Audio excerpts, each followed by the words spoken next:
एक सेठ बस से उतरे। उनके पास कुछ सामान था। आसपास नजर दौड़ाई तो उन्हें एक मजदूर दिखाई दिया।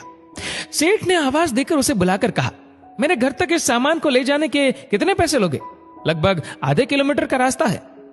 आपकी मर्जी, जो देना हो दे देना, लेकिन मेरी शर्त है कि जब मैं सामान लेकर चलूं तो रास्ते में या तो मेरी सुनना या आप सुनाना।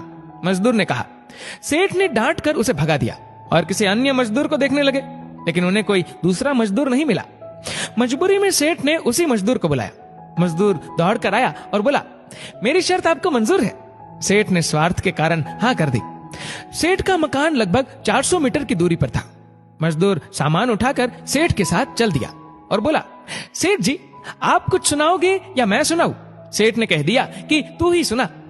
मजदूर ने खुश होकर कहा, जो कुछ मैं बोलूं उसे ध्यान से सुनना। ये कहते हुए मजदूर पूरे रास्ते बोलता गया और दोनों मकान तक पहुंच गए। मजदूर ने बरामदे में सामान रख दिया। सेठ ने जो पैसे दिए ले लिए और सेठ से बोला, सेठ जी मेरी बात आपने ध्यान से सुनी या नहीं? सेठ ने कहा, मैंने तेरी बात सुनी ही नहीं, मुझे तो अपना काम निकालना था। मजदूर बोला, सेठ जी आपने जीवन की बहुत बड़ी गलती कर दी। कल ठीक 7 बजे आपकी मौत होने वाली है।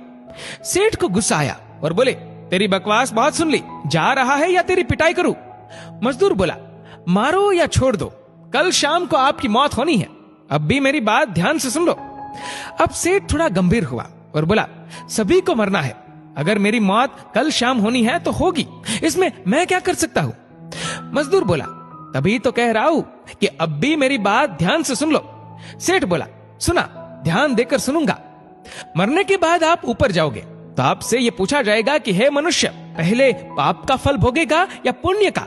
क्योंकि मनुष्य अपने जीवन में पाप पुण्य दोनों ही करता है। तो आप कह देना कि पाप का फल भुगतने को तैयार हो, लेकिन पुण्य का फल आंखों से देखना चाहता हूं। मजदूर चला गया। दूसरे दिन ठीक 7 बजे सेठ की मौत हो गई। सेठ ऊपर पहुंचा तो यमराज ने मजदूर द्वारा बताया गया प्रश्न कर दिया कि पहले पाप का फल भोगना चाहता है कि पुण्य का? सेठ ने कहा, पाप का फल भुगतने को तैयार हूं, लेकिन पुण्य का फल आंखों से देखना चाहता हूं। यमराज बोले, हमारे यहाँ ऐसी कोई व्यवस्था नहीं है, यहाँ तो दोनों के फल भुगतवाए जाते हैं। सेठ ने कहा कि फिर मुझसे पूछा क्यों? और पूछा है तो उसे पूरा करो।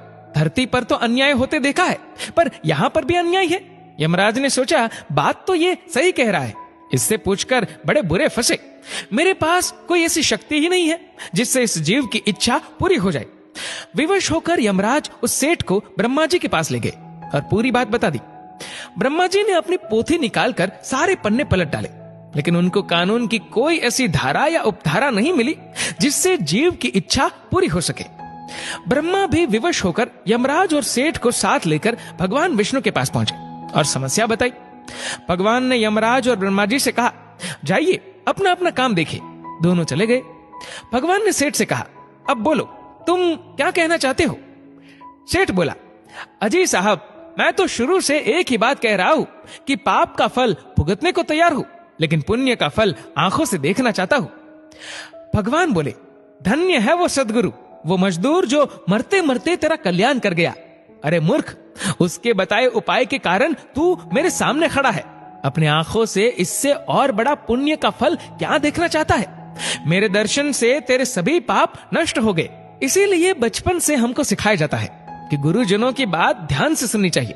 पता नहीं कौन सी बात जीवन में काम आ जाए। दोस्तों, इस वीडियो को लेकर आपकी क्या राय है? नीचे कमेंट करके जरूर बताएगा। और अगर आपको वीडियो अच्छा लगा हो तो इस वीडियो को लाइक करेगा, शेयर करेगा ज्यादा से ज्यादा लोगों तक। और ऐसी और भी इंस्पिरेशनल वीडियोस के लिए सब्सक्राइब करें हमारे यूट्यूब चैनल को और फेसबुक पर फॉलो करें हमारे पेज को। धन्यवाद।